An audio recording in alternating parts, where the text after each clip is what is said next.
When Bob, Bert, and the four of us started discussing the making of the Monkees movie, it was generally agreed that we didn't just want to make a 90-minute version of one of our TV shows. That would be predictable, and besides, we were getting pretty fed up with the standard Monkees sitcom format. Columbia Pictures was putting up the money, a grand total of $750,000, and I don't know what they were expecting. But since Bert's father was the president of the company, who cared? In retrospect, we probably should have just made a 90-minute version of the TV show. It would have been much more commercial. But hindsight is always, etc. Anyway, I'm very proud of the film we eventually did make. Head.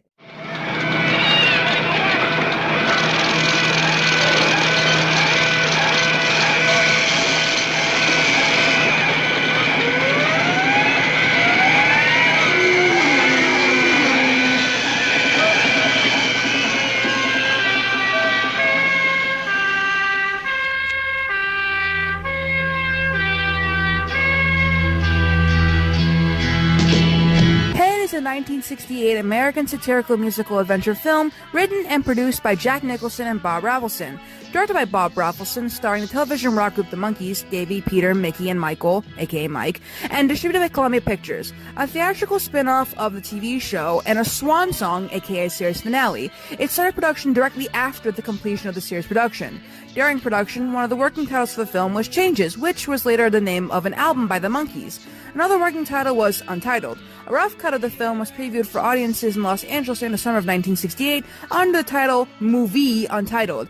The film featured Victor Mature as the Big Victor and cameo appearances by Jack Nicholson, Terry Garr, Carol Doda, Annette Funicello, Frank Zappa, Sonny Liston, Timothy Carey, Percy Hilton, and Ray Nitschke. Also appearing on screen in brief non-speaking parts are Dennis Hopper and film choreographer Tony Basil. In total, I have made about 4 videos about the movie, but I never really made a video about the movie. I made videos talking about the movie, like how Daddy's song was going to be Mike's song, but they changed it to Davy's song, how the uncut version of the film has never been shown, and how the movie ruined their image, and also clips of Mickey in the movie. I was supposed to make 3 other videos where you could see the others scenes, but I never got around to doing it, and I really should.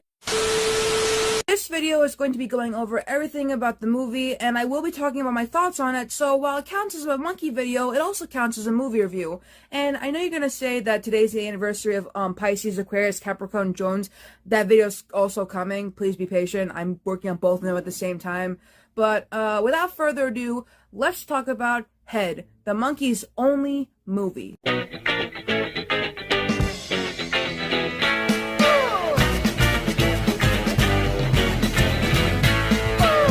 Now, with a movie like Head, you would assume that there is no plot. It's a miracle if there even was a plot, but if you watch the movie a couple of times, there is a plot. And lucky for you, even Wikipedia saw it that way, because Wikipedia wrote a plot for this movie that I actually do agree with. A very important thing you need to know about Head is that the beginning and the end are the same, albeit with some differences. You see, the beginning of Head starts at a dedication of a bridge, and as the local politician struggles with his microphone during the dedication speech, the wacky, fun-loving Monkees, Mickey, Dave, Peter, and Mike, suddenly interrupt the ceremony by running through the assembled officials to the sound of various horns and sirens. The rest of the film shows the events leading up to this. You see, earlier, the 4 have just all kissed the same groupie, who tells them that they were indistinguishable. Throughout the film, they make their way both together and separately through a series of unrelated vignettes. Oh, vignettes. I'm just stupid. Let me try that again. Throughout the film, they make their way both together and separately through a series of unrelated vignettes, each being a different type of movie: mystery, war, western, desert, etc. In each segment, the Monkees try to deal with the fact that there are 4 real people in a real band that make records for real people, but they're also scripted characters in a fake TV band doing nothing except exactly what the director wants them to do. So, like a regular Monkees episode. They continually try to prove to themselves that they are free and can make choices they want. But no matter what they try or what they do, they're deliberately flubbing their lines and scenes from their TV show, pointing out to other characters that they're really just actors making a movie, and complain to the producers, Jack Nicholson and Bob Rafelson, who are on set but not part of the film, smashing through the painted paper walls, walking up the set and into the street, physically attacking the actors for no reason, and making everyone they encounter mad at them. They discover that every word and deed was predetermined to the final science detailed by the script of the movie they're in and the director directing it. So then we cut back to the end of the movie. They're being chased by all these characters, and they're desperately trying to escape the movie. So they all jump off the bridge, falling a very long way and slamming into the water far below.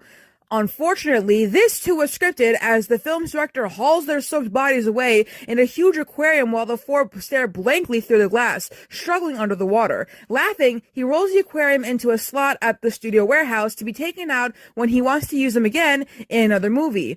This was kind of foreshadowing because they were going to make another movie, but they never made the other movie. Now, when it comes to talking about the production, it's important that I mention Mickey Dolentz's book, because in Mickey Dolentz's book, he mentions everything about Head in here. So, while I was originally going to read from the Wikipedia, I've decided to do bits and pieces of it. I will read the beginning of Mickey's book, then talk about the Wikipedia version of the production, and keep going from there. The guys, Rafelson and Jack Nicholson, all came together in Ojai, California. I think I pronounced that. I think a J silent, but whatever. They all came together and smoked and had a tape recorder. They sat around for days, but didn't inhale. Drinking, but then he's really funny, Mickey. This is how he wrote it. We sat around for days smoking, but we didn't inhale, drinking, but we didn't swallow, and generally having stream of consciousness sessions about television, movies, music, art, love, lust, good, bad, evil, life, and death. You know, small talk. To be honest, I don't remember a word of what was said, but it must have been pretty weird because Jack and Bob took the tape of the sessions and turned them into one of the strangest films of all time. Head. This planning, though, was not going so well regardless, because when it came time to discuss writing credit, the Monkees were informed that only Jack and Bob would be given credit. Everyone was disappointed and angry, and Mike was furious. In fact, he took all the tapes that were recorded and locked them in the trunk of his car. After a few days of negotiating, the tapes were returned, but they still didn't get any credit. Oh well, onward and upward. Jack Nicholson apparently did a great job on the screenplay. To this day, I'm not sure what it's all about. I'm not even sure if he is, but it was certainly provocative. Basically, it was the story of the Monkees, our birth, life, and death, as metaphors for all of Hollywood and its tinsel and fabric manipulations of people, images, and ideas, and it was loaded with inside jokes from the perspective of a Hollywooder. There's no doubt that Bob Rafelson and Jack Nicholson's personal perceptions heavily colored the finished product. As was becoming the norm, even the making of the movie was to have its problems, at least initially. Right from the beginning of the television series, there had been a dispute over our salaries. Time and time again, Bob and Bert would put their arms around our shoulders and... You remember. Throughout the book, Mickey mentions that Bob and Bert were very controlling when it came to their money, when it came to their music, and especially when it came to what Peter was saying. Remember, Peter had no filter, and I put that on his tism, his spectrumy. Whenever Peter would say anything, they would quickly cut it off and silence him. So, again, read Mickey's book. Because of this, it was Mike who naturally took the lead and introduced the guys, mainly Davey and Mickey, because Peter, I'll mention it later. So, Mike introduced the guys to Jerry Paranicho, who was a very powerful agent in Hollywood at the time. Jerry took them on and promised he would cut them a very lucrative deal. The only problem was that we would have to stick to our guns, make a stand, even strike if it became necessary. This is where Peter pulls a little switcheroo. I don't remember what we were asking for. It couldn't have been much, yet Bob and Bert wouldn't give in. We didn't have many choices open to us. Either hold firm or cave in. And to make matters worse, Peter had decided that he was not going to join them. Peter! The anti-establishment, anti-capitalistic, anti-anti. Here we are, the workers, lined up at the barricades, ready to take on the opulent potentates, and Peter sided with the parsimonious PTB. He was a scab! Good heavens! Same with a magnificent pair of bananas. Oh, great heavens! What? The strike ended after the first day when the studio agreed to a larger percentage share of the film's net for the group, but the incident damaged the Monkees' relationship with Bob Rafelson and Bert Schneider and would effectively end their professional relationship with the producers, which, again, read Mickey's book, it was long happening, it was always slowly there. But this movie certainly really ruin their whole relationship, and it's probably why Rafelson still has the uncut version of the movie, and even after his death, it hasn't been released. Curse you, Bob Rafelson! Curse you from the abyss! And fuck you, Don Kirshner, and fuck you, Bert Schneider!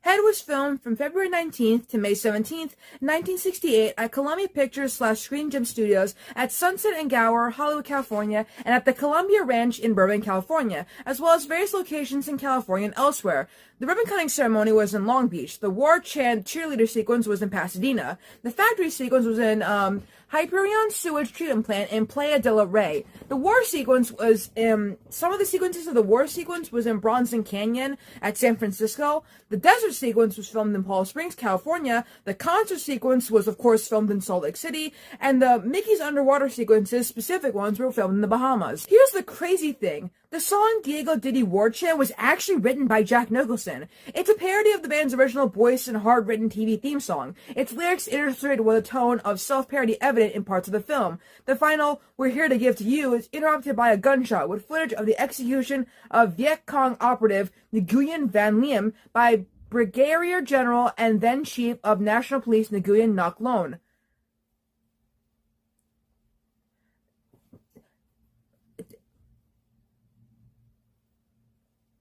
What? Excuse me, what?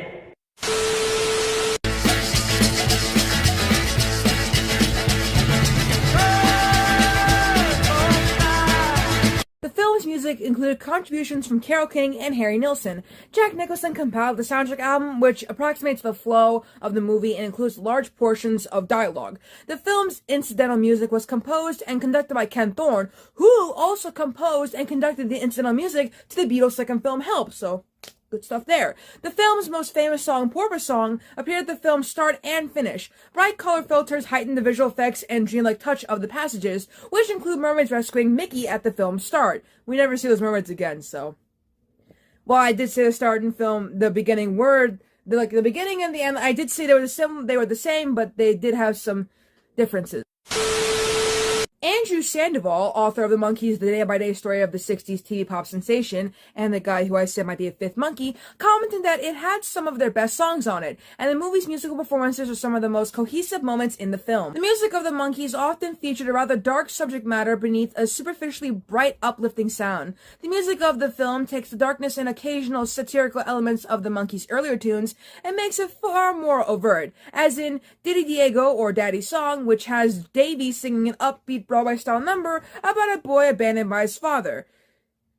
So Mike Nesmith's song. Anyways, in his 2012 essay on the soundtrack film, academic Peter Mills noted that on this album, the songs are only part of the story, as they were with the Monkees' project as a whole. Signals, sounds, and ideas interfere with each other throughout. Now, in order to understand why the movie did so poorly, we're going to be talking about the marketing and the reception. You see, for the marketing, the trailer summarized the movie as the most extraordinary adventure, western, comedy, love story, mystery, drama, musical, documentary, satire ever made, and that's putting it mildly. There are no pictures of the Monkees on the original poster, only a picture of John Brockman, who did the PR for the film. Head was one of the first films to be advertised with an MPAA rating, with newspaper advertisements in the New York Daily papers on November 1st, 1968, displaying it as a G rating. This would ruin the film, but we're going to get into that later. Another part of the promotional campaign was placing head stickers on random places. I don't know why I did that. Bob Rafelson commented that he and Jack Nicholson were arrested at the New York City premiere on October 6th for trying to put a sticker on a police officer's helmet as he mounted his horse. They deserve that, not Jack Nicholson. Actually, maybe Jack... You know what? They still deserve it regardless.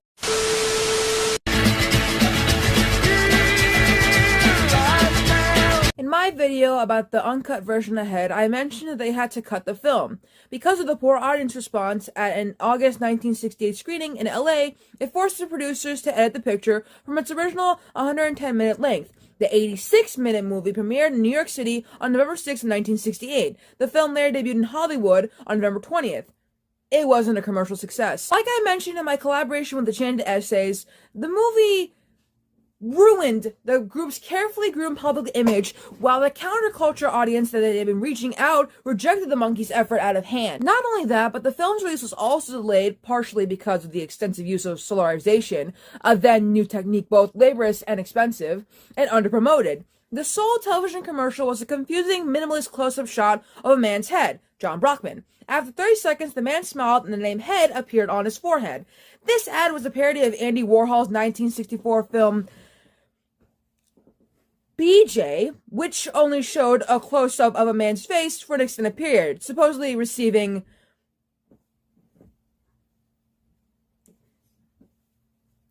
I can't say it on YouTube, I'm gonna get in trouble. The film only succeeded in one thing, and that was alienating the band's teenage fan base while failing to attract the more adult audience for which they had strived. The movie received mixed critical reviews and virtually non-existent box office receipts. Head's abysmal reception halted studio plans for any further films with the Monkees. It also corresponded with a steep drop in the group's popularity as record artists. The Head soundtrack peaked at number 48 on the US chart, the first time any Monkees album had now risen up to the top 5. Porpoise Song was also the first single to not make it to the top 40. In her scathing review, Renata Adler of the New York Times commented, "Head might be a film to see if you have been smoking grass, or if you like to scream at the Monkees, or if you are interested in what interests drifting heads and hysterical high school girls." She added that the group are more interested for their lack of similarity to the Beatles, going through Airsats Beatles songs and jokes and motions to complete lack of distinction of any kind, makes the performance modest and almost brave. Daily Variety was also harsh, stating that Head is an extension of the ridiculous nonsense served up on the Screen Gems Vid series that manufactured the Monkees and lasted 2 full seasons following the same format and ostensibly appealing to the same kind of audience. But the review applauded Bob and Jack Nicholson, saying that they were wise to not attempt a firm storyline, as the Monkees have established themselves in the art of the non sequitur and outrageous action. Giving them material that they can handle is good thinking. Asking them to achieve something more might have been a disaster. Funciolo said when she saw the film, "It made no more sense to me than it ever had." When she read the script, but it was challenging offbeat role and she was happy to play it. I forgot that she was in this movie. That's an actor saying that. An actor.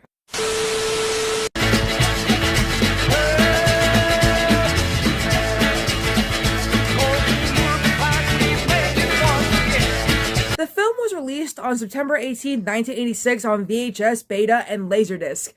Yeah, it took them that long. It also took them a while. Well, it didn't really take them a while to re-release it on VHS, but still, they re-released it on VHS on January 25th, 1985. It was released on DVD twice. First as an individual release on June 12th, 2000, and then again on December 14th, 2012, as part of the Criterion Collection box set, America Lost and Found, the BBS story. It was released on Blu-ray twice. First on November 23rd, 2010, as part of America Lost and Found, and then again on July 8th of 2016, as part of the Monkees, the complete series Blu-ray box set.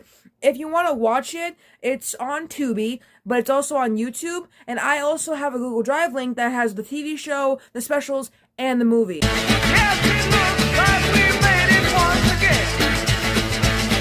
Despite everything I just told you about Head, from the production to the plot to the release to the marketing to everything all about it, it still developed a cult following. We younger Monkee fans appreciate the movie, but Leonard Moulton described it as delightfully plotless and well worth seeing, giving the film 3 out of 4 stars, which is pretty good. Head premiered on television across the board as a CBS late movie on December 30th, 1974. The network rebroadcast the film on July 7th of 1975. Cable TV took hold in 1981 when Head began periodic showings on Spotlight. Cinemax began airing the film in 1984. In the UK, Channel 4 also aired it on its British TV in 1986 and 1991. It was later shown regularly on Star Cinema, and in 2007, Turner Classic Movies featured the film as part of TCM Underground, showing the film's unedited and its original racial aspect. This is pretty cool. The unedited movie. They had it! Ooh. I already mentioned when it was released on home media, so I can skip over that. When asked by Rolling Stone magazine in March of 2012 if he thought making Head was a mistake, Mike Nesmith responded by saying that by the time Head came out, the Monkees were a pariah. There was no confusion about this. We were on a cosine of the line of approbation, from acceptance to rejection, and it was over. Head was a swan song. We wrote it with Jack and Bob, and we liked it. It was an authentic representation of a phenomenon we were part of that was winding down. It was very far from suicide, even though it may have looked like that. A decade earlier, in his commentary for the TV series episode Fairy Tale, Mike called the film the murder of the Monkees, an intentional move by Schneider and Raffleson, who had their eyes on bigger goals and felt that the Monkees project was holding them back. Peter Tork echoed a similar statement during the Monkees' 2001 interview on the VH1 series Behind the Music. VH1 made the... whatever. In 2001, Davy Jones said that the Monkees should have never made the movie. For all the negative remarks, there have been positive comments, showing Mickey, whether knowingly or unknowingly, as a fashion trendsetter. In Straight Outta Compton, author Adam Foley wrote more glowingly, Julian Hewings. I was watching Head, the Monkees film, and there was a bit at the beginning when Mickey Dolenz falls from the Golden Gate Bridge, and he's got a pair of slightly flared bootcut jean cords with a pair of Adidas Gazelles, probably the first ones that ever came out with a stripy t-shirt, and I thought, wow, that's what I remember when I was a kid. That's what everyone used to wear when they went to school. I just thought, wow, yeah, that's really speaking to me there, and I got the others together. And have a look at this, we're going to go out and find these clothes, and that's what we're going to wear. The look came first before the music. Not to flex, but my pair of Adidas shoes are very similar to the ones Mickey wore in Head, and I wore these when I first saw him in concert, and I will wear these again when I see him again. I've had all the time I need to rearrange my mind and lead the life I thought I wanted yesterday. I played a game that couldn't last, and now some memories from the past.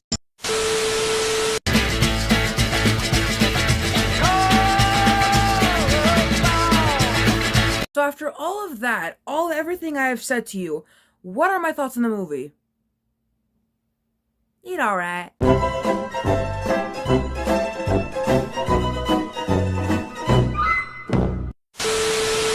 No, but in all seriousness, I think that this movie definitely took a while to understand. You need to watch it a couple of times to get it. And on my fourth watching of it, it finally clicked for me what the movie was about. And I loved it. And watching it for the fifth time with the understanding of what I learned from the fourth time, I was like, man, how can anyone hate this movie? It takes you a while. Granted, if you're not, like, under the influence while watching this movie, you won't get it. But just get a couple times to watch it, you know? If you are under the influence while watching it, then you'll get it immediately. If you're not, it's gonna take you a while, and that's okay. In conclusion, I think Head is a good movie. And I'm kind of sad that it's the Monkees' only movie. I wish they made more movies, but they didn't. And, I mean, I would consider the 97 special to be kind of like a movie, but it's more like a TV movie, and it doesn't really count. And neither does does 33 Revolutions per Monkey. But I'm gonna finally end the video here. It's gone on long enough, and I still haven't even started recording my second video, because in the second video, I'm gonna be talking about Pisces, Aquarius, Capricorn, Jones, LTD, because today is also the anniversary of the album. That's right, it's the anniversary of Head and the album.